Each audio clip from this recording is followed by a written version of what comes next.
अब बात करते हैं बैंक के वर्क कल्चर के बारे में। सबके मन में यही ख्याल होता है कि बैंक का वर्क कल्चर बहुत स्ट्रिंजेंट है। रात के 7-8 बजे तक बैठना पड़ता है, क्योंकि सब लोग देखे हुए हैं ब्रांच लेवल पे। पर एक बार सोचो कि ये 7-8 तक बैठना क्यों पड़ता है। एक बार सोचो भाई यार, देखो ब्रांच का मैं तुम्हें एक ओवरऑल मतलब जो आउटलुक होता है मैं दे देता हूँ। जैसे ही तुम्हारा टेन्योर जब ट्रेनिंग का टेन्योर ख़त्म होगा, पहला ट्रेनिंग जो 21 दिन का होता है, जब तुम वहाँ से सीधा ब्रांच पे डिपोट होगे तो तुम्हारे दिमाग में कई सारी चीज़ें चलता होगा। जैसे पहला दिन है तो क्या करने देंगे, कोई ऐसा चीज़ बोल दिया जो तुम्हें पता ही नहीं हो, यही सब ना। भाई जब तुम पहले दिन ज्वाइन करोगे ना, तुम्हें बैंक का कुछ नहीं पता है, ये मान के चलो कि बैंक का कुछ भी तक नहीं पता है। तो तुम्हें क्या कराया जाएगा, तुम्हें बोला जाएगा कि भाई थोड़ा सा फॉलो अप कर लो, कॉल कर या कॉल कर लिया करो, ठीक है। या फिर तुम्हें कोई बेसिक सा काम दी जाएगी, जैसे कोई एक्सेल मेंटेन कर लो। या फिर हो सकता है तुम्हें किसी किसी को थोड़ा सा एडवांस हो, किसी को पता चले कि ये भाई साहब की या किसी की भी नॉलेज है थोड़ा सा बैंकिंग के रिलेटेड, या फिर वो पहले जॉब कर चुके हैं तो उन्हें थोड़ा सा फ्रंट शीट भी दिया जाए, ठीक है।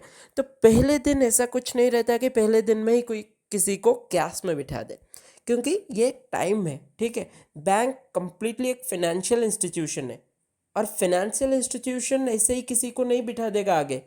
प्रॉपर एक्सपीरियंस, प्रॉपर वो जो बोलते हैं ना अनुभव आने के बाद ही तुम्हारे हाथ में वो चाबी दी जाती है घुमाने के लिए, ठीक है। अब दूसरी बात करते हैं। अब जैसे जैसे टाइम जाएगा तुम्हें ये भी पता चलेगा कि आखिरकार बैंक में काम क्या क्या है। जैसे जब तक पढ़ाई हो रही है, जब तक पढ़ाई चल रही है, ठीक है, जब तक हम बैंकिंग अवेयरनेस पढ़ते हैं, हमें पता चलता है कि भाई बैंक में एनईएफटी होता है, आरटीजीएस होता है, अकाउंट ओपनिंग होता है, यही सब के बारे में पता चलता है। और ये जाहिर सी बात है क्योंकि सब लोग यही पढ़े होते हैं। पर वो एनईएफटी आरटीजीएस किया कैसे जाता है, वो अकाउंट अगर खुला जाता है तो अकाउंट ओपन कैसे किया जाता है, वो टर्म डिपॉजिट हो गया, वो सेविंग्स अकाउंट हो गया, अगर वो एक खुला भी जाता है ना तो इसका प्रोसेस क्या होता है, कैसे बात करनी होती है कस्टमर से। तो धीरे धीरे धीरे धीरे ऑन द प्रोसेस तुम्हें ये भी समझ में आ जाएगा, ठीक है। तो कोई वेरिड होने वाली चीज़ नहीं है कि बैंक का वर्क कल्चर बहुत ही स्ट्रिंजेंट है, नहीं। ये काफ़ी स्मूथ है, जैसे जैसे तुम्हें टाइम बीतेगा ना तब पता चलते जाएगा। और तुम्हारे एबिलिटी के ऊपर ये तय करता है कि तुम किस तरह का एम्प्लॉई हो। मान लो तुम एक ऐसा एम्प्लॉई हो जिसको भाई अगर काम आ गया, ठीक है, हाँ किया जाएगा भाई, वो तो टाइम है, अब करते ही रहेंगे, ऐसे करते करते 5 बज गया, उसके बाद तुम्हारा वर्कलोड भी ऊपर ही जाएगा ना, ये बात भी है ना। जैसे ही तुम्हारे टेबल में काम आए, ट्राई करो ऑलवेज क्लीन योर टेबल।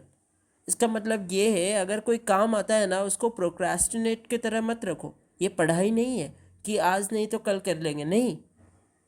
ये एक रिस्पॉन्सिबिलिटी है। अगर तुम्हें कोई रिस्पॉन्सिबिलिटी एज अ वर्क दिया जाता है तो ये तुम्हारे ऊपर है कि उस चीज़ को बाकायदा तुम्हें टाइम के अंदर ख़त्म करना है, ऐसा नहीं कि उसे खींचते जाओ, ठीक है। तो टाइम का यही सीन है कि भाई अगर कोई भी काम आता है ना, अपने ओर से ट्राई करो कि उसको ऑन टाइम कंप्लीट करे, ताकि वो पेंडिंग वर्क में ना रहे, ठीक है। भाई यार देखो, प्रेशर कहाँ पे नहीं है, हाँ, हर जगह पे प्रेशर है यार। किसी भी सेक्टर में चले जाओ, किसी को लगता है एसएससी में तो प्रेशर है ही नहीं। भाई यार वहाँ पे भी है, हो सकता है बैंक से थोड़ा कम हो, पर ऐसा नहीं है कि कोई जॉब तुम्हें बैठे बैठाए सैलरी दे देगी। हर जगह पे तुम्हें काम करना पड़ेगा यार। वो ज़माना नहीं रहा जहाँ पे बोला जाता था कि भाई गवर्नमेंट का जॉब ले लो, आराम से कोई काम मत करना, अच्छी खासी सैलरी लेना, घर चलता रहेगा। नहीं भाई, 2025 में हो तुम, ये 1990 वाली बात नहीं है। हाँ मैं मान सकता हूँ अभी भी कोई किसी जगह पर ऐसा चलता होगा, पर यार अगर तुम बैंक में आए हो, अगर कोई इंस्टीट्यूशन तुम्हें एम्प्लॉयमेंट दिया है, तो हमारा भी जिम्मेदारी बनता है हम एज अ रिटर्न हमारा 100% दें। और ऐसा नहीं कि सिर्फ ऊपर मन से, भाई दिल से हम बैंक के साथ जुड़े। सबसे जो ज़्यादा प्रॉब्लम होता है बच्चों को पता है बैंक में, मतलब जब भी आते हैं ना, उसके बाद नया जो प्रॉब्लम आता है वो लैक ऑफ नॉलेज। जैसे जैसे टाइम बीतता जाएगा ना, तुम्हारे काम का जो लेवल है ना वो भी बढ़ता रहेगा, ठीक है। और भाई उसके हिसाब से तुम्हें जहाँ से जब भी जिस तरह का भी नॉलेज मिले बैंक में बटोर लो, क्या पता कब काम आ जाए। अभी तो पीरियड शुरू होने वाला है, ठीक है ना। अभी 2 साल की ट्रेनिंग चलेगी भाई यार, 21 दिन का ट्रेनिंग, मौज ही आ जाएगा तुम्हें। होटल भी दी जा रही है, खाने के लिए भी दी जा रही है भाई, पढ़ाई भी जा रही है, और उसके बावजूद तुम्हें सैलरी भी मिल रही है। सोचो, कमाल है यार। अभी 2 साल तक तो आराम से भाई ऑन जॉब ट्रेनिंग में हो, ट्राई करना बहुत चीज़ें सीखने के लिए, जहाँ से जितना हो सके, ठीक है। जैसे अभी तो तुम्हें परमानेंट पोस्टिंग नहीं मिलेगी, किसी को किसी बैंक में 2 महीने 2 महीना करके पहले साल के लिए दी जाती है। जैसे तुम्हारा अगर 21 दिन का ट्रेनिंग ख़त्म होगा, उसके बाद 4 महीने के लिए 2 ब्रांचेस में दी जाएगी, 2 2 महीने करके, ठीक है। उसके बाद फिर से बुलाया जाएगा, वहाँ पे लगभग 1 महीने का ट्रेनिंग होगा तुम्हारा। उसमें उसके बाद तुम्हें 6 महीने के लिए दिया जाएगा, ठीक बात। फिर 2 2 2 2 महीने करके ऐसे 3 ब्रांचेस में दी जाएगी। किसी को एडमिनिस्ट्रेटिव ऑफिस, जैसे रीजनल ऑफिस हो गया, जोनल ऑफिस हो गया, वहाँ पे भी मिल सकता है, ठीक है ना।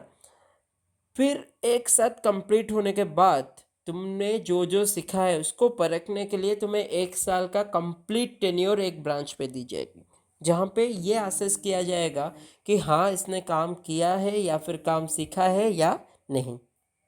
अगर तुम ये सारी बात को भी पीछे छोड़ दो ना, सैलरी को भी पीछे छोड़ दो, एक बार सोचो जब तुम प्रिपरेशन में थे, जब तुम रोज सुबह उठ के ये सोचते थे कि भाई यार कब आईबीपीएस का नोटिफिकेशन आएगा, और जब आ गया तब ये सोचते थे कि भाई यार इस बार तो प्रीलिम निकाल ही लूँगा ना। ये डाउट तो रहता ही होगा दिमाग में। फिर जब प्रीलिम्स भी निकल जाता है तब दिमाग में रहता है यार मेंस तो आ गया, मेंस के लिए तैयार तो हूँ ना मैं, मेंस तो निकाल तो लूँगा ना मैं। भाई ये सबके दिमाग में आया था, मतलब मेरे दिमाग में भी आया था उस समय पे। तो जब मेंस भी निकल गया तब इंटरव्यू का डर रहता है। भाई इंटरव्यू में अलग प्रेशर रहता है। ये तो चलो पेपर पेन का गेम हो गया, यहाँ पे हमने थोड़ा बहुत प्रैक्टिस कर लिया तो निकल गया, थोड़ा बहुत नहीं बहुत ज़्यादा मेहनत लगता है, ऐसे बोलने के लिए बोल दिया यार, बुरा मत मानना कोई। वैसे उसके बाद इंटरव्यू, ठीक है, इंटरव्यू पैनल मेंबर के सामने बैठ के वो जो भाई अलग लेवल का, मतलब जो डर को हम कॉन्फिडेंस में टर्न कर देते हैं उस समय भाई, पूरा वो अलग ही एक्सपीरियंस होता है। जब इतने सारे चीज़ क्रॉस करने के बाद तुम एक मुकाम पे पहुंचते हो भाई यार, तब फिर क्या सोचना प्रेशर के बारे में। तब थोड़ा काम ही कर लेते हैं ना भाई, इसी दिन के लिए ही तो पढ़ रहे थे ना।